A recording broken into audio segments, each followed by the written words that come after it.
ജയിലൊരു സർക്കാർ സ്ഥാപനമായതുകൊണ്ട് അവിടെ ഉണ്ട തിന്നാൻ പോയതിനു ശേഷം തിരിച്ചു വന്നപ്പോൾ ഉണ്ടാക്കിയതും ഉണ്ട തിന്നതും സർക്കാർ സർവീസായിട്ട് കണക്കാക്കണം എന്നിവർ വ്യാഖ്യാനിച്ചാൽ പോലും തെറ്റില്ല എന്നാണ്. Advocate B G Vishnu, BJP പ്രവർത്തകരായ രഞ്ജിത്തിനെ കൊന്ന കേസിലെ പ്രതിയാണ് ഇയാൾ പറയുന്നത് താൻ ചെയ്യാത്ത കുറ്റത്തിന്റെ പേരിൽ സസ്പെൻഷനിലായി എന്നാണ് ഈ അപേക്ഷയിൽ കൊടുത്തിരിക്കുന്നത്. അതാണ് ഏറ്റവും പ്രധാനപ്പെട്ട കാര്യം. പക്ഷേ അത് കോടതിക്ക് ബോധ്യം വന്നിട്ടില്ല.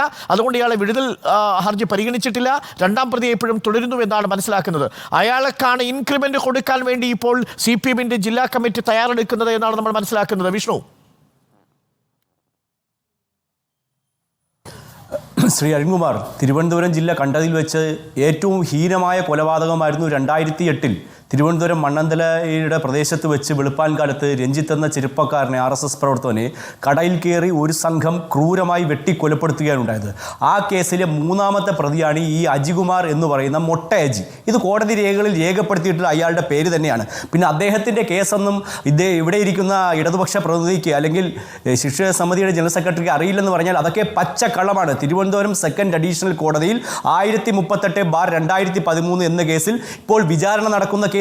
ഈ കേസിന്റെ അടുത്ത ഭാഗം 28/6 ഈ മാസം 28-ാം തീയതി കോടതിയിൽ നടക്കുകയാണ്. അപ്പോൾ ഇത്തരത്തിലുള്ള വലിയ കൊടും ക്രിമിനലുകളെയെല്ലാം സർക്കാർ സർവീസിൽ തുടരാൻ അനുവദിക്കുക എന്ന് മാത്രമല്ല, അവരുടെയൊക്കെ ഏറ്റവും ഹീനമായി ജയിലിൽ കിടന്ന കാലയളവ് പോലും ഗുഡ് സർവീസ് എൻട്രിയായി പോലും ഈ സർക്കാർ കണക്കാക്കി എന്ന് പറഞ്ഞാൽ അതിൽ അത്ഭുതമൊന്നുമില്ല. തീരുമാനമെടുത്തിട്ടില്ല. എന്തുകൊണ്ട് തീരുമാനമെടുക്കാൻ കഴിയുന്നില്ല? മാധ്യമങ്ങൾ, റിപ്പോർട്ടർ ചാനൽ ഇത് പുറത്തു വന്നതുകൊണ്ട് മാത്രമാണ് ഇപ്പോൾ ഇത്തരത്തിലുള്ള ഒരു തീരുമാനമെടുത്തത്. അല്ലെങ്കിൽ വലിയ പ്രൊമോഷൻ നൽകാൻ എല്ലാ വിധത്തിലുള്ള തയ്യാറെടുപ്പുകളും CPM നടത്തിയിരുന്നു. കാരണം ഈ കേസിലെ പ്രധാനപ്പെട്ട പ്രതി എന്ന് പറയുന്നത് തിരുവനന്തപുരം ജില്ലയിലെ പ്രമുഖ ഗുണ്ടകൾ തന്നെയാണ്. അതിൽ ഒന്ന് ചുക്കൻ രഞ്ജിത്ത് എന്ന് പറയുന്ന ഒന്നാം പ്രതി, മൂന്നാം പ്രതി ഈ മൊട്ട രഞ്ജിത്ത് അജിത്ത്, ഏഴാം പ്രതി എന്ന് പറയുന്നത് കുപ്രസിദ്ധ ക്രിമിനലായ ശ്രീ അമ്പലമുക്ക് കൃഷ്ണകുമാർ എന്ന് പറയുന്ന ആളാണ്. ഇങ്ങനെ ക്രിമിനൽ സംഘം നടത്തിയ ഒരു വലിയ കൊലപാതകമാണ് 2008 അരങ്ങേറിയ എന്നുള്ള കാര്യത്തിൽ ഒരു സംശയവുമില്ല. ഒരു കാര്യം കൂടി ഒരു അഭിഭാഷകൻ എന്ന നിലയിൽ പറയുന്നു, ഈ പ്രതിയെ, മൂന്നാം പ്രതിയായ ശ്രീ മൊട്ട അജിയെ കോടതിയിൽ സാക്ഷികൾ തിരിച്ചറിഞ്ഞു കഴിഞ്ഞിരിക്കുന്നു.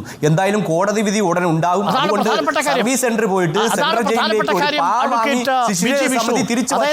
സാക്ഷികൾ തിരിച്ചറിഞ്ഞു കഴിഞ്ഞതിന് ശേഷമാണ് ഈ അപേക്ഷ കൊടുത്തിരിക്കുന്നതാണ് ഞാൻ മനസ്സിലാക്കുന്നത്.